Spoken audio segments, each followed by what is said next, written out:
강혜신의 오늘의 미국.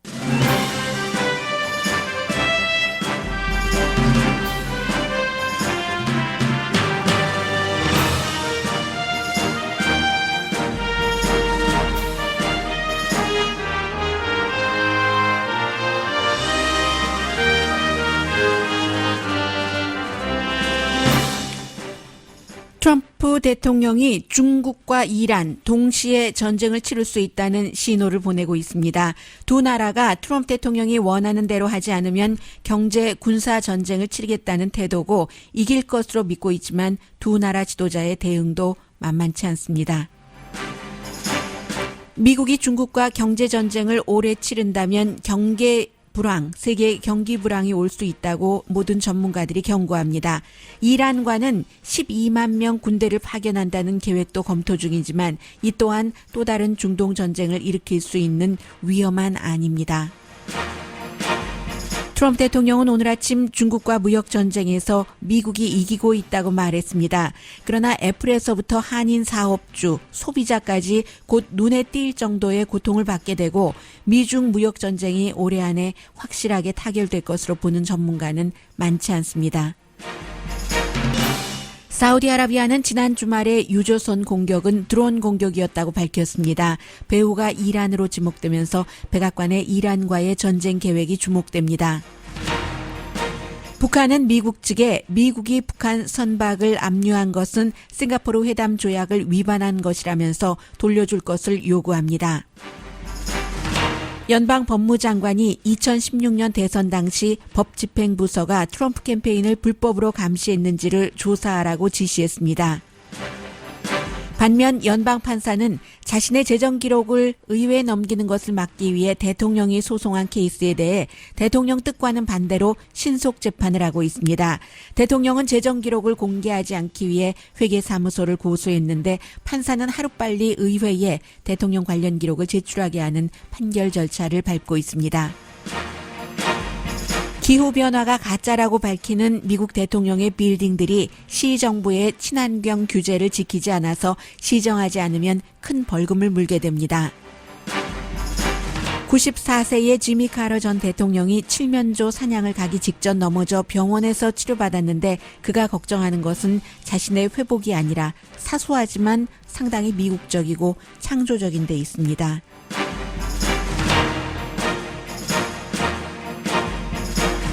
여러분 안녕하십니까? 오늘의 미국 강혜신입니다. 지난주부터 오늘의 미국에서는 세 나라가 아니라 네 나라로 지금 트럼프 대통령이 말 그대로 극박하게 움직인다고 볼 수 있는 그 국제 정책을 밀어붙이는 나라를 그렇게 봤습니다. 원래는 이제 북한, 이란, 베네수엘라였는데 무역 전쟁이 시작되면서 그 직전부터 이제 중국입니다. 오늘 이 시점에 가장 좀 뜨거운 지역은 중국과 이란입니다. 서로 이슈는 달라요. 한 나라와는 정말로 그 군사 전쟁을 치르겠다고 하고 중국과는 무역 전쟁을 시작을 했는데 트럼프 대통령의 생각은 아주 간단하답니다. 중국과 이란을 밀어붙여서 발 아래 굴복시키는 것. 트럼프 대통령이 원하는 대로 하기를 바라는 것. 그러나 이제 중국이 오히려 트럼프 대통령이 관세 부과하고 하니까 중국도 마찬가지로 관세를 부과했고요. 미국 그 상품에 대해서. 그리고는 이제 더할 수도 있다 하는 이 상황에서 중국과 이제 그 중간에서 사업을 하는 사람들, 한국이 있을 수도 있고 다른 나라도 마찬가지로요. 간단하게 말씀드리면 애플 같은 경우만 하더라도 미국으로 많은 부분을 옮겨왔지만 아직도 중국에서 물건을 만들고 있고 그래서 미국으로 다시 들여와야지 되고 그리고 그 물건을 중국 사람들에게 팔기도 하죠. 이렇게 굉장히 그 국제적인 그 상업 시스템이 지난 한 40년 그 정도 사이에 많이 어느 정도 그 견고해졌기 때문에 그런 것들을 어느 날 갑자기 트럼프 대통령이 아무런 그 동맹국들과 의논을 한다던가 또 미국 내부와도 여러 가지 사정을 좀 살펴서 대통령이 살피지 지키야 했겠습니까마는 완만하게 하는 게 아니라 아주 그 급하게 굴곡 있게 하고 나니까 이게 이러다 보면은 세계적인 불황이 올 수도 있겠다라고 전문가들은 봅니다. 왜냐하면 또 미국이 싫어하는 만큼 중국의 여러 가지 경제 시스템에 대해서 중국이 미국과의 무역 그 흑자를 통해서 경제가 많이 번영을 했을 때 미국에만 투자를 하고 뭐 채권이 됐건 부동산이 됐건 관광이 됐건 그런 것이 아니라 그런 발전하는 중국을 통해서 다른 나라가 또 이득을 본 국가들도 많이 있고요. 그래서 그런 모든 것들이 무너지면은 결국은 그 글로벌 리세션이 온다라고 얘기를 하고 있지만 그렇지만 트럼프 대통령은 내가 분명히 이겨 이렇게 믿는다는 것이고요. 이란에 대해서는 미국이라든가 미국의 동맹국에 대해서 어떠한 해라도 가한다면 우리가 전쟁을 치르고야 말 거야. 이게 이제 이스라엘에서 어떤 첩보를 받아서 그리고는 지난 주말에 사우디아라비아의 유조선이 공격을 받았잖아요. 사보타지 어택이라고 했는데 사우디아라비아의 그 관계 당국에서 오늘 발표하기는 드론 공격이었다고 하고요. 뭐 예멘의 한 그룹이 우리가 했다 하는데 결국은 그 배후가 이란으로 보고 있습니다. 그러면 사우디아라비아의 경우는 지금 미국의 가장 큰 동맹국입니다. 대통령과 대통령의 사위가 너무 좋아하는 개인적으로도 그렇고 여러 가지 정책적으로도 그런 나라를 만약에 이란이 공격했을 때 어떻게 할 것인가. 짧은 전쟁이라도 이란과 전쟁을 치른다면은 오일 그 수출국이기 때문에 오일 값이 당연히 그 비싸지고요. 그리고 뭐 이란 사람들 고통이야 이만저만이 아니겠죠. 그리고 이제 그로써 완전하게 2015년도에 맺었었던 미국은 트럼프 대통령이 깨버렸지만 이란이 핵 개발을 동결하겠다는 다른 그 여러 나라와도 맺었던 미국과 함께 그것이 이제 완전히 깨져버릴 수도 있고요. 그런데 완전히 그 벼랑 끝까지 치닫는 것. 이게 트럼프 대통령의 아주 그 기본적인 협상의 스킬이라고 할까요?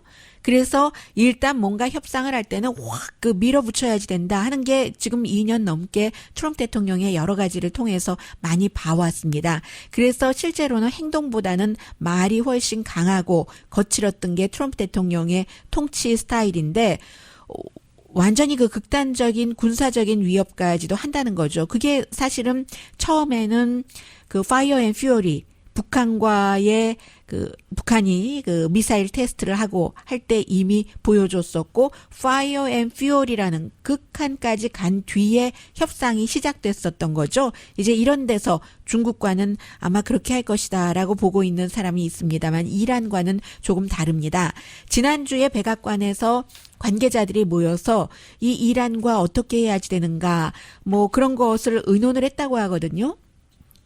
그 의논을 하는 자리에서 마이크 폼페오와 존 볼튼 국무장관과 국가안보보좌관 이 두 사람은 거의 그 강성의 그 기조가 비슷하답니다. 그래서 이란에도 그렇고 베네수엘라도 마찬가지인데 12만 명의 미군을 이란 그쪽에 그 파병하는 그 같은 것을 그 구상을 했었다는 거거든요. 그 자리에 뭐 국방장관이 없으니까 국방장관 대행도 있었고 그리고 CIA의 지나 헤스펠 국장도 있었고 또 누가 합참의장 당연히 갔고요. 조셉 댄포드 또 국가 정보국장 댄 코츠 이런 사람들이 들어가서 트럼프 대통령에게 어디까지 브리핑을 했는지는 정확하지 않지만 그러나 이제 12만 명 정도를 군대를 파견을 한다면 그게 2003년도에 이라크 전쟁을 치를 때 그때와 마찬가지거든요. 그 정도로 보면은 아직은 지상군을 파병을 한다는 계획까지 수립하지는 않은 것으로 보이기는 보입니다. 그리고 이것도 그 트럼프 대통령 행정부 안에서 여기에 대해서 찬성하는 사람들도 있지만 반대하는 사람들도 있어서 어떤 경우에는 누군가요? 지금 그다지 아주 최고로 높은 직책은 아니지만 무기 컨트롤하는 그런 그 직책에 있는 국무부의 한 사람이 자신의 그 부장관이요. 국무부의 부장관이 너무 온건하다 해서 이제 이 사람은 존 볼튼과 같은 시각을 갖고 있는 거예요. 여성인데도. 그리고 좀 온건한 시각을 갖고 있는 사람은 남성이고요. 부장관은. 그래서 이제 너무 나의 보스가 너무 그 온건하다. 이란에 대해서 해서 그 사임하는 이런 일까지 있을 정도로 이란의 군사력을 쓴다는 것도 상당히 지금 그 플랜을 세운 것은 사실인 것처럼 보입니다. 그리고 이러한 것들을 그 언론에 얘기를 하는 거예요. 이란 다 들어라 하는 것인데 계획을 세운다고 항상 군사력을 쓴다는 것은 아니지만 지금 아무튼 이란 부분은 그렇게 돼 있고요. 트럼프 대통령이 항상 그렇게 해왔지만 특히 지금 중국과 이란에 대해서 강하게 밀어붙이면 그러면 이제 배깅한다고 표현을 하죠. 외교적으로도 그런 단어를 씁니다. 배깅 그 포지션이라고요. 이란과 중국의 지도자가 본인 앞에서 무릎을 꿇고 애걸하게 될 것이다. 이게 트럼프 대통령이 믿고 있는 바인데 근데 상대가 그렇게 무릎 꿇을 만한 상대가 아닌 거예요. 시진핑 중국 국가주석이 트럼프 대통령에게 무릎 꿇기가 쉽지가 않고 이란 대통령도 마찬가지고요. 그래서 기본적으로는 이 두 나라의 지도자는 그래 지금 뭐 1년 반 정도밖에 안 남았으니까 트럼프 행정부가 끝나기를 기대하고 트럼프 대통령이 재선되지 않기를 기대를 한다는 겁니다.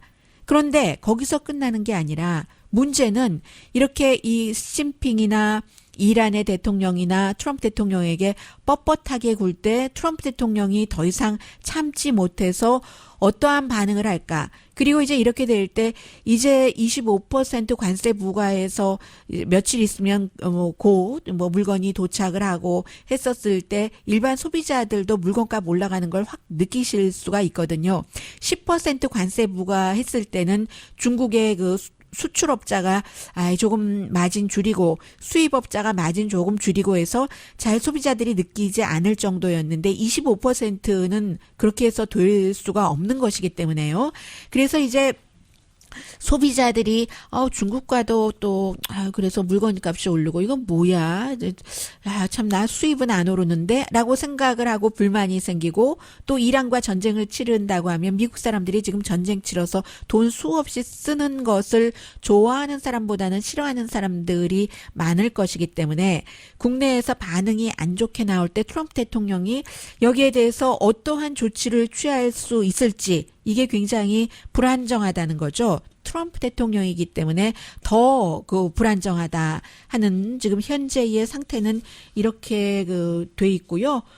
그리고 중국에 대해서 좀 전에 또 트럼프 대통령이 백악관에서 잠깐 그 기자들에게 얘기할 때도 지금 무역 전쟁에서 너무 이기고 있다고 아주 자신 있게 얘기를 했는데 그런데 중국과 그 미국과 서로 그 차이가 너무 심하기 때문에 미국은 미국식대로 좀 제도를 바꿔라 하는 것이고 중국은 아니 우리가 해줄 수 있는 것은 해주겠지만 어떻게 우리 보고 제도를 바꾸라고 하는가라고 얘기를 하고 있고요.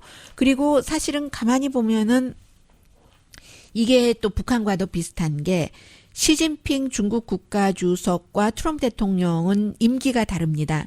시진핑 중국 국가주석은 그리고 또 본인이 그 경제를 그 내수 경제를 진작 좀 좋게 하기 위해서 할 수 있는 쓸 수 있는 카드들이 조금은 있고 물론 그 장기적으로 무역 전쟁이 가면은 중국도 굉장히 중국이 큰 피해를 입겠죠. 왜냐하면 수출하는 양이 미국에서 수입하는 물량보다 훨씬 많기 때문에 그러나 어느 정도까지는 조절을 할 수 있다는 겁니다. 트럼프 대통령 선거하려면은 이제 1년 몇 개월밖에 안 남았지만 시진핑 중국 국가주석은 그것보다는 조금 긴 기간이 있고 그리고는 결국은 다음 달에 G20 정상회담이 열리잖아요. 일본에서. 그때 시진핑 중국 국가주석을 만나서 뭔가를 할 수도 있고 이 말을 어제 왜 나오게 됐냐면 주식시장이 거의 그 다우지수가 뭐 700포인트 정도 뭐 1월 달 이후에 최고로 많이 떨어지고 하니까 그것을 조금 올리기 위해서 트럼프 대통령이 시진핑 중국 국가주석을 만날 수도 있어. 뭐 이런 식으로 좀 얘기를 하기는 했어요. 그리고 실제로 더 많은 전문가들은 결국은 벼랑 끝까지 갔다가 지난번에 그 북한과 협상을 하는 것처럼 중국과도 하기는 할 거다. 그런데 그게 빠른 시일 안에 완전하게 마무리되기는 힘들 것이다. 올해 안에. 이렇게 보고 있는 것이고요. 그래서 결국은 일요일 날 레리 커드로가요. 백악관의 대통령 경제자문이 팍스 뉴스의 크리스 월러스와 인터뷰에서 한 말이 맞죠. 처음에는 중국이 손해다 하다 크리스 월러스가 자꾸만 이런저런 실제 팩트를 들어가면서 아니 왜 중국만 손해냐 미국도 손해지 이렇게 물어보니까 맞다. both sides가 will suffer 라고 얘기를 했습니다. 미국과 중국 모두 무역 전쟁에서는 고통을 받는다라고 얘기를 해서 양측이 다 고통을 받을 것만은 분명하고요. 중국도 고통받을 것 분명하고 미국 농부들이 지금 너무 힘들다고 하잖아요. 그런데 농부 힘들다고 하는 것은 어느 정도는 미국 대통령이 무마시킬 힘이 좀 있을 겁니다. 중국에게 보조해주지 말라 하면서 트럼프 대통령은 무역전쟁 하면서 미국 농부들이 본인의 텃밭이잖아요. 정치인이니까 그것을 계산을 당연히 해야지 될 테고 농부들에게 아마 보조금을 지급을 할 겁니다. 농부에게는 완전한 그 사람들은 정말로 표를 나와서 꼭 찍을 그럴 사람들이기 때문에요. 근데 결국은 이제 누가 더 권위주의 체제로 오래 정권을 유지를 하면서 이것을 견딜 수 있느냐. 그 게임에서는 트럼프 대통령이 시진핑 중국 국가주석을 도저히 따라갈 수가 없고요. 그리고 또 하나 이 문제. 저는 이게 항상 궁금했거든요. 오늘 아침 엑시오스가 보도하는 것을 보니까 트럼프 대통령이 엑시오스의 기자가 물어봤대요. 트럼프 대통령의 측근들에게 아니 그런데 트럼프 대통령이 계속 중국에 관세를 물리면 그 관세를 중국이 내야지 되는 돈이라고 하는데 대통령이 정말 그렇게 믿고 있느냐 하고 여러 명이 물어봤더니 모든 사람들이 동의하기를 yes. 대통령은 정말 그렇게 믿고 있답니다. 그런데 관세는 중국이 내는 게 아니라 미국의 수입업자가 중국 물자를 수입하는 사람이 내는 거잖아요. 그런데도 왜 대통령에게 그것을 이해시키지 못하는가? 그게 저는 이해가 안 되거든요. 제가 이해가 안 되는 게 엑시오스의 기자도 똑같이 이해가 안 된다고 얘기를 합니다. 대통령이 이 관세에 대해서 마치 어떠한 신학처럼 그렇게 그건 관세를 중국이 내는 건 중국이 내는 거잖아 하고 믿고 있기 때문에 누가 뚫고 들어가서 그것을 이해시킬 만한 그런 여지가 없다는 겁니다.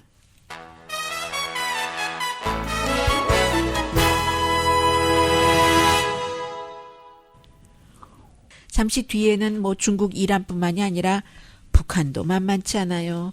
베네수엘라도 지금 만만치 않습니다. 베네수엘라는 약간 지금 분위기가 오히려 니콜라스 마두로에게 힘이 실어지는 쪽으로 변하고 있는 것 같기도 하고요.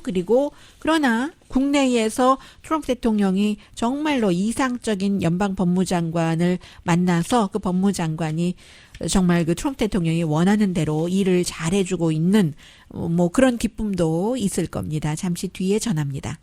라디오 서울 방송 오늘의 미국 듣고 계십니다. 어제인가요? 어제였겠네요. 말씀드리면서 미국이 북한 선박을 지금 압류했죠. 뭔가 유엔 제재를 위반했다고 이 와이즈 어니스티호가 석탄을 실어 날렸다고요. 해서 억류를 하면서 제가 이거 한국말로 미처 못 찾아봤습니다 했는데 북한말로도 그냥 영어 그대로 쓰네요. 와이즈 어니스트 호. 여기에 대해서 돌려내라, 돌려주라 하고 요구를 한 겁니다. 요청이 아니라 요구를 했어요. 미국이 불법으로 이거는 도적질해 간 것이나 마찬가지다. 이게 지금 북한의 표현이고 미국의 이제 법무부가 결국은 국제 경제 제재를 위반했다 해서 압류했는데 사실은 임파운드 당한 거죠. 미국식 표현으로 하자면 이 배가 자동차 임파운드 당하듯이 2018년도 4월 달에 인도네시아에서 처음으로 그 임파운드 됐는데 완전히 그것을 이제 압류를 해버린 거예요. 이게 이제 북한이 최근에 그 적어도 3번의 단거리 미사일인 것으로는 전문가들이 의견 일치를 보고 있죠. 그 이후에 한 것인데 북한에서는 뭐라고 얘기하냐면은 하노이 회담은 실패했으니까요. 싱가포르 회담 위배다. 싱가포르 회담에서 뭐 서로 평화적으로 문제를 해결하고 적대 관계를 갖지 않고 이렇게 얘기하더니 미국의 그 원래의 스타일이 그대로 돌아갔는데 그 스타일로 맥시멈 그 아주 최대 압박을 하는 그런 스타일의 연장 행위이다. 불법 행위이다. 그런데 잘못 계산했지. 북한의 얘기예요. 미국이 무조건 미국의 힘만 믿고 그 힘으로 북한을 컨트롤할 수 있다고 믿었다면 오산이다. 라고 얘기를 하고 있습니다. 미국이 그 북한의 그 배를 뭐 경제 제재를 위반했다 해서 이렇게 압류한 것은 이번이 그 처음이고요. 그리고 이제 이 경우는 두 번째로 큰 배라고 하잖아요. 북한에서 한 17,000톤 정도 되고 30년 전쯤에 만들어졌다고 하니까 북한으로서도 뭐 큰 그 손해죠. 당연히. 그리고 그 미국의 그 손에 있는 동안에 워싱턴은 이 배를 팔아버릴 수도 있습니다. 그런 일이 아마 뭐 없겠죠. 그런 일 이전에 트럼프 대통령이 뭔가 아직까지는 그 김정은 위원장에게 굉장히 그 좋은 감정을 갖고 있고 그리고 주변에서 뭐라고 얘기를 하던 뭐 정보국이라든가 전문가의 말을 믿는 것보다는 아직까지는 그 본인의 본능에 많이 그 의존을 하고 있기 때문에 또 본인이 세상에서 가장 스마트한 사람이라고 믿고 있는 것 같기도 하고요. 그렇게 말도 하고 하니까 아직은 북한과 고리가 끊어진 것이 아니다. 북한도 마찬가지예요. 뭐 미국에 슬쩍슬쩍 던져보지만 이 던져보는 것이 우리 관계를 끊어가 아니라 어떻게 지난번에는 그렇게 끝났지만 다시 한번 우리 만나보자 하는 식으로 지금 접근을 하고 있기 때문에요. 빌 바, 윌리엄 바 연방 법무장관이 지난번에 상원 청문회에 나왔을 때요. 하원 청문회에는 뭐 안 나간다고 해서 안 나갔고 민주당이 다수당인 공화당이 다수당인 상원 청문회에 나왔을 때 많은 민주당 의원들이 한 질문에 대해서 답변하지 않은 게 있습니다.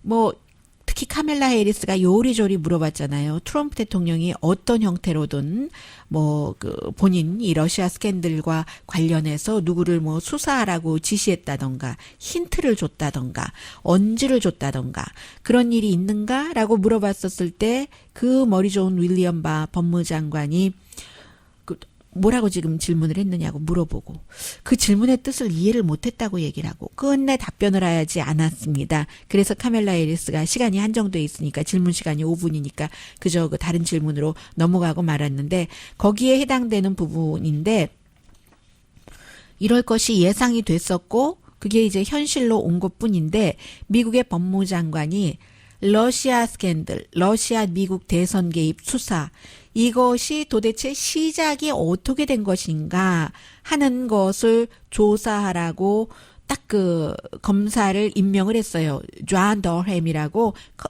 커네디컷 그 지방 검사를 임명을 해서 이 사람은 전에도 그런 일을 한 적이 있었던 그 스페셜 검사로 일한 적이 있었던 것이고 왜 그 FBI가 트럼프 행정부가 아니라 트럼프 당시의 캠페인 본부에 뭐 몇 명의 그 외교 자문이라든가 이런 사람을 도청을 하게 됐는가.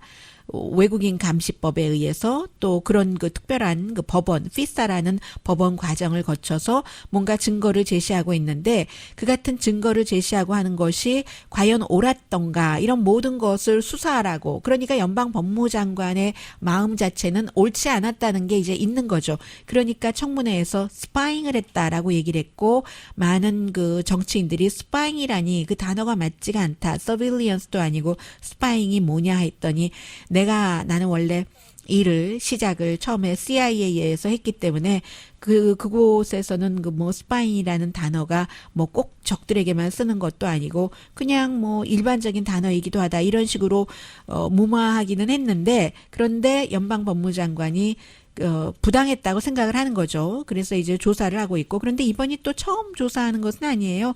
이미 FBI의 인스펙터인 그 마이클 그 호로위츠가 조사를 하고 있고 그리고 유타의 또 그 검사도 마찬가지로 FBI가 뭐 잘못했다. 제임스 코미 때부터 이렇게 해서 하고 있는 것이고 반대편에서는 트럼프 캠페인 사람들이 또 이상하게 정말 거의 모든 이름 들어본 사람들은 중요한 사람들은 다 러시아나 우크라이나와 연관을 맺고 있고 그 캠페인 정보를 그쪽으로 주기도 했고 러시아인들과 계속 비밀리에 접촉을 했고 드러나도 난 그런 적 없다고 발뺌을 했고 증거가 드러나면 할 수 없이 그랬다 하는데 다른 이유를 대고 뭐 아들 사위 다 마찬가지예요. 선거대책본부장도 그러는데 왜 그러느냐 왜 그랬느냐 이제 그게 이제 문제고요.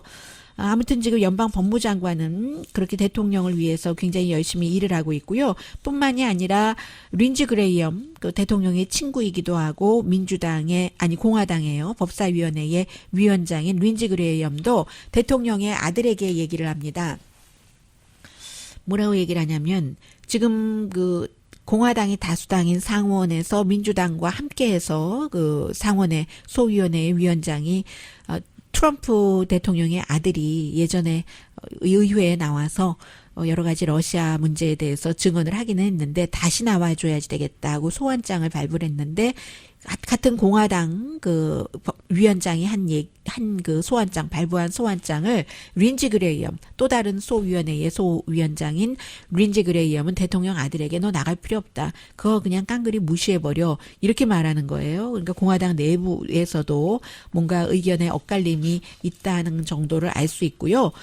그러나 역시 모든 것이 다 정치적일 수밖에 없습니다. 지금 미국의 현재로서는 어느 정도 해서 트럼프 대통령이 자신의 회계사무소를 고소를 했잖아요. 왜냐하면 하원의 이 소위원회 저 한 세 군데 소위원회에서 대통령 재정 기록을 좀 내놔봐라. 뭐 좀 이상한 게 너무 많아. 했더니 기록을 주지 못하도록 하기 위해서 대통령이 그 회계법률사무소 마잘 USA LLP를 고소를 했습니다. 특히 이제 하원 감시위원회에서 소환장을 이 회계법률사무소에 서류 다 내놔라 하고 소환장을 냈기 때문에요. 그래서 이제 이 문제가 소송을 했으니까 트럼프 대통령은 그 수십 년 해왔던 그대로 한 거예요. 그랬더니 이게 법원 자체가 워싱턴 DC의 법원이고 그 법원의 판사가요. 에밋 마사라는 판사가 그래 이거 신속 재판해야지 되겠어. 그 정도는 또 판사에게 권한이 있기 때문에 패스트 트랙이라는 그 표현을 법률에서는 하잖아요.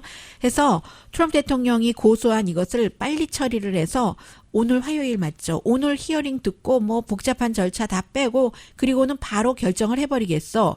이 정도 되면은 판사도 이 회계법률사무소에게 그 의회에 그 트럼프 대통령의 8년 동안의 재정 기록을 넘겨라 하고 그 판결을 내린다는 것으로 봐야지 되겠죠. 이 판사는 오바마 대통령이 지명을 했었던 그런 그 판사입니다.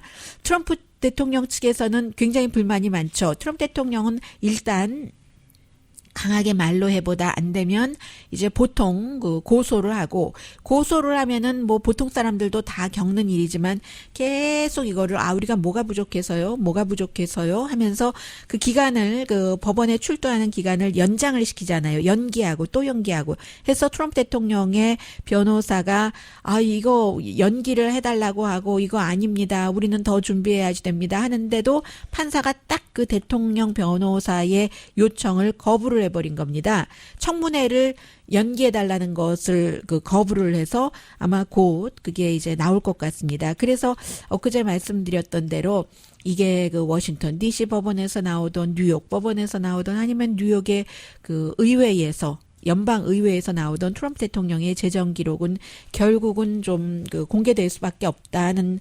그런 길로 가고 있고요. 지난주에 은퇴한 연방 대법원장 그 존 폴 스티븐스 본인의 판단력이 흐려지기 시작하면서 이건 안 되겠다 해서 은퇴하신 분이잖아요. 그런데도 이분도 나이 굉장히 많아요. 지금 90 넘으셨을걸요. 그런데도 여러 뭐 스몰 그룹에서 연설도 하고 하시는데 월스트리트저널과 그 월스트리트저널과 그 인터뷰에서 얘기하기를 지금 미국의 대통령은 정말로 그 대통령에게 주어지지 않은 파워를 쓰고 있다라고 얘기를 하면서 어떠한 소환장이 발부가 됐으면 이렇게 연방 의회에서 그러면 그 소환장에 따라서 일 처리를 해야지 된다. 거기에 복종을 해야지 된다. 정말 법 위에는 아무도 없다. 뭐 이런 얘기를 하면서 연방 대법원 같으면 이걸 아주 제대로 판단을 할 것이다. 뭐 이렇게 얘기를 하는데 글쎄 모르겠어요. 연방 대법원도 지금 완전히 보수가 많이 있는 곳이고 또 그 가운데서 2명은 트럼프 대통령이 직접 지명을 한 그런 이제 연방 대법관이기 때문에요. 그래서 이제 트럼프 대통령을 지키는 쪽에 방어벽 쌓기도 강해지고 그러나 그것을 무너뜨려 보려고 하는 그런 이제 민주당 정치인에서뿐만이 아니라 요소의 법조인도 있고 하는데 그런 힘들도 강해지고 있고 그러니까 지난 2년 넘게 지속돼 왔던 미국의 분열과 또 서로 쳐다보기 싫어하는 반목과 서로에게 하는 손가락질과 이것은 이제 어쩔 수가 없어졌어요. 전에는 그게 위선이라고 하던 뭐라고 하던 항상 위선이 위자 떼버리고 선이 될 수도 있죠. 많이 이렇게 실천을 해나가다 보면 그런 것들이 있고 좀 막 화가 나고 할 때 욱할 때 참기도 하고 이러면 안 되지. 성숙한 인간으로서 이게 있었는데 지금은 그게 아주 없어졌어요. 전부 날거가 돼버렸어요. 사람들도 날거가 돼버리고 사람과 사람 사이에서 대할 때도 날거가 돼버렸습니다. 러가 LAW가 돼버렸어요.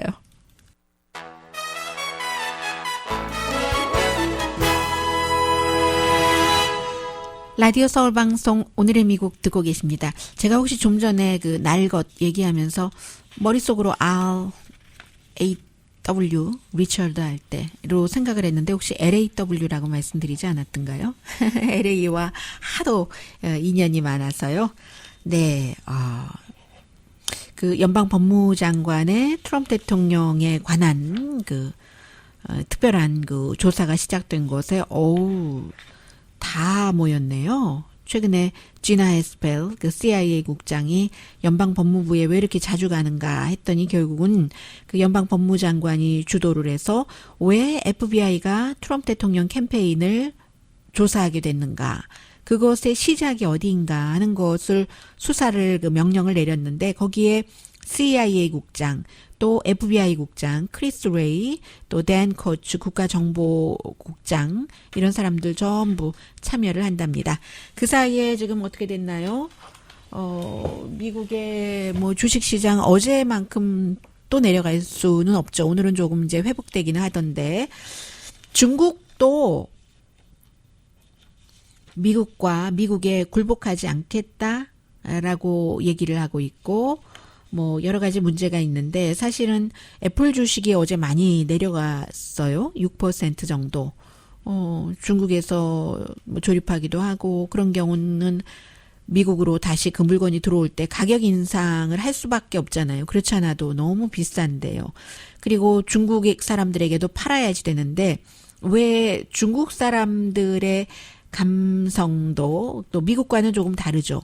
한국과 일본과 중국 다 아시아잖아요. 그래서 미국에 대한 반미가 있을 때 아니 중국에 싼 휴대폰 있잖아요. 요즘에 샤오미니 뭐니 해서. 그런데 그걸 놔두고 구태여 더 비싸진 무슨 애플을 살 것인가?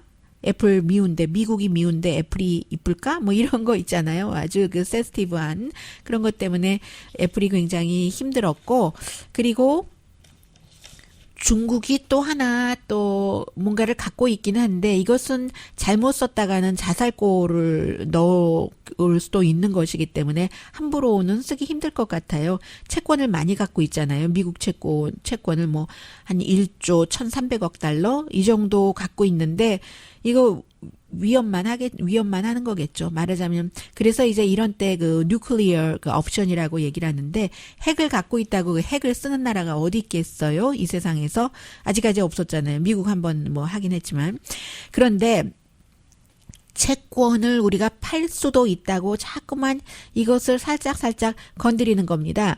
그렇게 되는 경우 미국으로서는 뭐 채권을 얼만큼 파느냐에 따라서 또 판도가 달라지기는 하겠습니다만은 이자율이 올라갈 수도 있고 뭐 긴 얘기를 짧게 말씀드리자면은 그럼 또 트럼프 대통령 굉장히 싫어하는 거잖아요.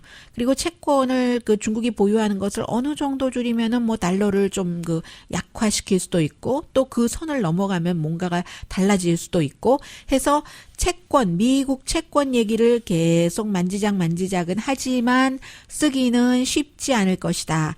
자해를 생각해 보지만 자해라는 게 너무너무 그 어려운 것이잖아요. 그렇지만 카드는 된다는 거죠. 카드는 지금 그렇게 돼 있고 그 월스트리트 아무튼 무역 전쟁에 대해서 좀 확실하게 반응을 했었고요. 나스닥도 어제 한 3.4%나 내려왔었기 때문에요. 사실은 이번에 그 협상이 있기 전까지는 뭐 미국과 중국이 뭐 그렇게 돼도 그 주식 시장이 뭐 기본적으로는 좀 많이 그 무시했다고 할까요? 그런 그 왔다 갔다 그네타기 하는 반응에 대해서. 그런데 실제로 중국이 미국 상품에 대해서도 600억 달러에 대해서도 25% 관세를 그 부과하고 나니까 주식 시장이 이렇게 흔들렸었던 거고요. 지금 미국 트럼프 대통령은 일단 거의 반 조금 못되게 그 중국산 그 수입품에 대해서 25% 관세를 10%에서 25%로 올렸는데 나머지 또 있잖아요. 한 3천억 달러 정도 남아있는 여기에 대해서는 확실하게 결정은 안 했다고 하거든요. 그게 이제 문이 열려 있다라고 그 좋은 신호로 보고 있는 사람도 있고 또 어떻게 될지는 알 수 없는 거고요. 네. 대통령이 돼서 참 좋은 일도 있고 나쁜 일도 있고 하는데 특히 그 트럼프 타워 그 부분에 있어서는 대통령이 뭐 자주 가진 않아요, 이곳에. 그렇지만 어쨌든 그 대통령의 건물이기 때문에 경비가 얼마나 철저하겠어요. 해서 그 블룸버그 뉴스의 표현에 따르면 아무도 그 뉴욕에 있는 트럼프 타워에 살기를 원치 않는다. 아무도 살기를 원치 않게 하겠어요? 설마? 그런데 표현 자체는 그렇습니다. 그래서 최근에 팔려고 내놓은 사람도 많고 실제로 팔면은요 손해보고 파는 사람들이 점점 늘어난다는 거거든요. 한 사람 예를 들면 2004년도에 57층의 콘도에 트럼프타워 콘도를 140만 달러를 주고 샀는데 인플레이션을 감안을 하면은 그게 184만 달러래요. 그리고 나서 한 40만 달러를 들여서 수술이래요, 제가. 리노베이션을 그 수리를 했고 그러면 224만 달러가 되는 거죠. 그런데 지난해 10월 달에 183만 달러에 팔았답니다. 2004년도에 샀는데 지난해가 2018년도였는데 그러면 어쩌면 몇 배가 올랐을 수도 있는데 오히려 그 손해보고 판 거예요. 이 사람뿐만이 아니라 지금 트럼프 대통령이 되고 나서 트럼프 타워에서 13채 콘도가 팔렸는데 돈을 잃어버리고 그 팔린 경우가 대부분이어서 물론 그 아주 그 고급 그 마켓이긴 하지만 고급 마켓이라 하더라도 이 정도로 돈을 잃어버리는 게 흔치는 않다. 블룸버그가 나름대로 보도를 했고요. 그리고 그 점유율 자체도 전에는 그 99%였는데 지금은 83%밖에 되지 않는다라는 게 있고요. 예를 들면 이런 게 불편하다는 거예요. 사람들이 나이 드신 부모님을 거기에 모셨는데 건물 주변에 경비가 하도 그 강하고 해서 그 바로 앞까지 택시가 갈 수 없고 그런 게 있고 또 하나는 트럼프 대통령이 업그레이드를 잘 안 한대요. 그런 문제도 있다고 하고요. 그리고 기후 변화에 대해서는 뉴욕에 뭐 많잖아요. 트럼프 대통령이 갖고 있는 뭐 여러 가지 건물들이. 그런데 뉴욕이 또 캘리포니아의 로스앤젤레스와 마찬가지로 오히려 더 좀 뭐라고 할까요? 더 진보적이고 하니까 여러 가지 온실가스 줄이기 이런 규제가 많아지지 않겠어요? 건물에 대해서도. 그래서 2030년부터는 분명하게 한 2만 5천 피트 10% 이상 되는 그런 사업체는 전부 뭔가 온실가스를 줄이는 장치를 해야지 되는데 트럼프 대통령은 아니 기후변화 그거 가짜 주장이잖아 이렇게 얘기를 하고 있기 때문에 아직까지 아무런 그 조치를 취하지 않았다고 하거든요. 그래서 앞으로도 뭐 트럼프 타워라든가 이런 모든 것에 그 시정이 없으면 1년에 210만 달러 벌금을 매년 2013년부터는 물어야 된다고 하고요. 그리고 미국은 미국이에요. 그 빌드, 그 블라지오 뉴욕 시장이 어제 이제 새롭게 우리 또 친환경 정책 이런 것을 발표하면서 트럼프 타워에서 했대요. 트럼프 타워에서 하면서 내가 이 나라 대통령에게 직접 얘기를 하겠습니다. 이 친환경 우리가 지켜야지 됩니다. 라고 얘기를 했더니 또 트럼프 대통령을 지지하는 사람이 또 막 또 화내고 중간에 뭐 시위하고 뭐 이런 일들이 있었다고 하네요.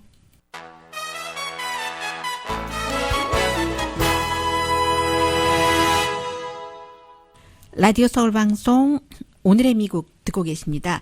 모든 것들이 딱 그 변화할 때 어떤 그 시기가 있고 그리고 그 시기가 지나면 또 멈추기도 하는데 미국에서 동성 결혼에 대한 지지가 그러네요. 오늘 그 퓨 리서치가 조사한 것을 보니까 61%가 동성 결혼 오케이라고 얘기하는데 2004년도에는 60%가 반대를 했었습니다. 그러면 이제 상당한 발전이지만 2년 전에는 오히려 62% 지금보다 1%포인트가 많은 사람이 동성결혼을 지지를 했었거든요. 아무튼 뭐 현재는 뭐 젊은 사람, 카톨릭도 동성결혼을 뭐 대부분 50% 이상 지지는 하는데 왜 그럼 2년 전보다 1%가 낮아졌는가? 공화당의 그 지지율이 줄어들었어요. 47%에서 44%로. 어제 이제 94세 된 지미 카터 전 대통령이 칠면조 사냥 나가다가 집에서 넘어져서 병원에서 수술받고 지금 집에 있거든요. 언제 회복되지? 이게 아니라 이번 주까지만 조지아주의 칠면조 사냥 시즌이기 때문에 내가 그걸 못 써 하고 걱정하면서 94세이신 분이 내가 이번에 못 썼으니까 이것을 롤 오버 다음 해로 해서 연장하는 것 이걸 연구를 하고 있다고 하는데요. 강혜신이었습니다.